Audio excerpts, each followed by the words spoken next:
China के सबसे बड़े कटर सक्शन ड्रेजर टियानकुन हाओ ने 3 नवंबर 2017 को चाइना के किडोंग से समंदर में कदम रखा। ये 1 घंटे में 35 मीटर की गहराई तक लगभग 6000 क्यूबिक मीटर मिट्टी खोद सकता है और ये 15,000 क्यूबिक मीटर तक की मिट्टी ढो सकता है। लेकिन इतनी बड़ी मशीन से चाइना समंदर में आखिर ऐसा क्या कर रहा है जिससे इस समंदर के हिस्से के साथ लगते चारों देश फिलीपींस, मलेशिया, ताइवान और वियतनाम के साथ साथ भारत और अमेरिका भी सख्ते में आ गए हैं। चलिए जानते हैं।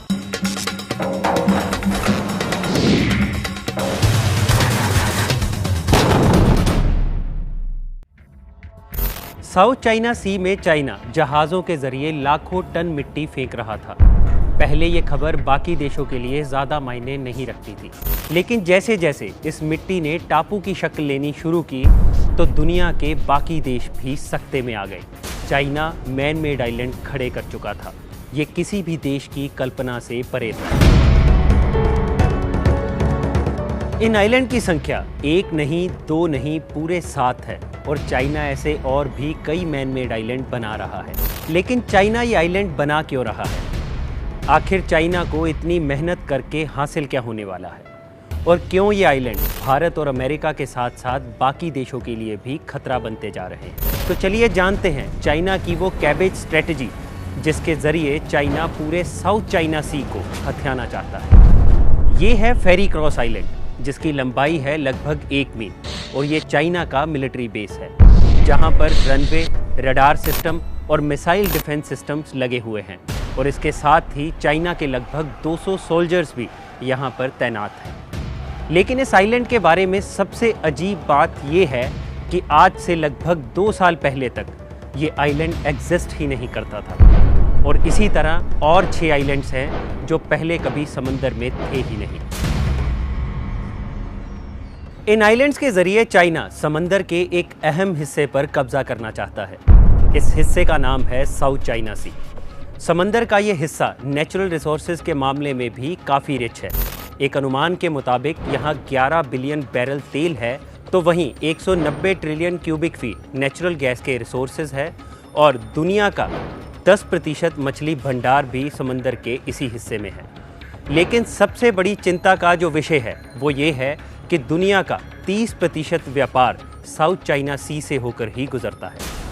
साउथ एशिया सी के साथ 5 देशों की सीमा लगती है। United Nation Convention on the Law of the Sea के मुताबिक हर देश की सीमा उनकी तटों से समंदर के 200 मील तक होती हैं, जिसे EEZ यानी एक्सक्लूसिव इकोनॉमिक जोन कहा जाता है। यानी अगर किसी देश के 200 मील की सीमा के भीतर कोई ऑयल भंडार मिलता है तो उस पर हक उसी देश का होगा। लेकिन जो एरिया सभी देशों की EEZ से बाहर होता है उसे इंटरनेशनल वाटर कहा जाता है और UN मैरीटाइम लॉ के मुताबिक इस हिस्से पर सबका हक होता है। साउथ चाइना सी के साथ लगते सभी देश अपने EEZ में रहते हैं, लेकिन चाइना को ये मंजूर नहीं। चाइना का कहना है कि समंदर के इस हिस्से पर उसका अधिकार है। सेकेंड वर्ल्ड वॉर के दौरान जापान, जो पूरे रीजन को कंट्रोल करता था, उसने साथ लगते सभी समंदरों से अपना कंट्रोल खो दिया। बस तभी चाइना ने 15वीं सदी की 9 डैश लाइन को जीवंत कर दिया, जिसके अनुसार साउथ चाइना सी का 90% हिस्सा चाइना का है। और जब UN ने 1973 में EEZ को 200 मील तक रखने का लॉ पास किया तो चाइना ने इसे मानने से मना कर दिया। चाइना ने अपनी खींची हुई 9 डैश लाइन के साथ जाने का फैसला किया और साउथ चाइना सी पर बाकी देशों के अधिकार को मानने से मना कर दिया। चाइना के बनाए सभी आइलैंड जिस जगह पर हैं उसे स्प्रेटली आइलैंड कहा जाता है। ये साउथ चाइना सी का दिल है। यहाँ और भी कई छोटे छोटे आइलैंड्स हैं जिन पर चाइना के अलावा वियतनाम, फिलीपींस और मलेशिया अपना क्लेम करते हैं। सभी देशों ने इन आइलैंड्स पर अपना अधिकार कायम रखने के लिए यहाँ इमारतें और पोर्ट बना दिए हैं और कई देशों ने तो अपने कुछ लोग भी निगरानी के लिए यहाँ बैठा दिए हैं। लेकिन चाइना के यहाँ मैन मेड आइलैंड्स बनाने के बाद से ही ये मुद्दा गर्मा गया है। बुद्धिजीवियों का कहना है कि चाइना अपनी ताकत के बल पर समंदर के इस हिस्से को हथियाना चाहता है ताकि वो पूरे रीजन पर कंट्रोल कर पाए। इसके बाद से ही अमेरिका ने यहाँ हस्तक्षेप करना शुरू किया और साउथ चाइना सी में अमेरिका ने अपने शिप्स भेजे, लेकिन चाइना ने इसे हल्के में नहीं लिया और जैसे ही अमेरिकी नौसेना के शिप्स स्प्रेटली आइलैंड्स के पास पहुंचे तो चाइना ने अपने डिस्ट्रॉयर वार्निंग के साथ अमेरिकी नौसेना के पीछे लगा दिए, जिससे अमेरिकी नौसेना को पीछे हटना पड़ा। इस पूरे रीजन को कंट्रोल करने के लिए चाइना एक स्ट्रेटजी पर काम कर रहा है। इस स्ट्रेटजी का नाम है कैबेज स्ट्रेटजी। इसके जरिए चाइना स्प्रेटली आइलैंड में ज़्यादा से ज़्यादा शिप्स और डिस्ट्रॉयर रखता है ताकि बाकी देशों को डर के माहौल में रखा जा सके।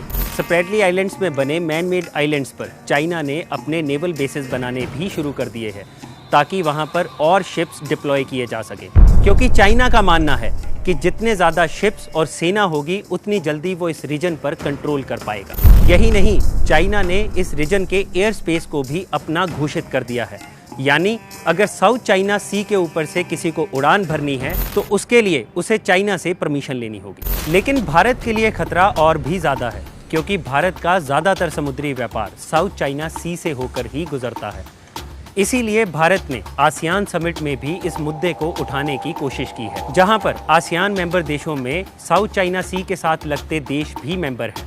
प्रधानमंत्री नरेंद्र मोदी की अमेरिका के राष्ट्रपति डोनाल्ड ट्रंप से हुई मुलाकात और आसियान समिट में उनके दिए भाषण की वो पंक्तियां, जिसमें वो कहते हैं कि भारत ने सिर्फ देना सीखा है और बाकी देशों ने महज छीनना सीखा है, ये सभी उसी ओर इशारा कर रही हैं। लेकिन चाइना से बाकी सभी छोटे देश डरते हैं, क्योंकि उन्हें डर है कि कहीं ड्रैगन उन पर कब्जा न कर ले। लेकिन भारत ने चाइना के इस दबदबे के खिलाफ आवाज़ उठानी शुरू कर दी है। शायद यही वजह है कि अमेरिका अब एशिया पैसिफिक को हिंद पैसिफिक कहकर पुकारने लगा है।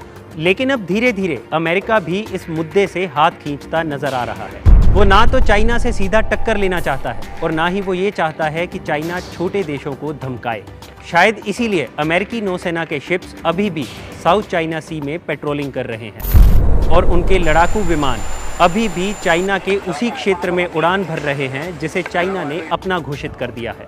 खैर, अभी स्थिति शांत है, लेकिन हर देश अपनी मिसाइलें तैनात कर युद्ध के लिए भी तैयार बैठा है।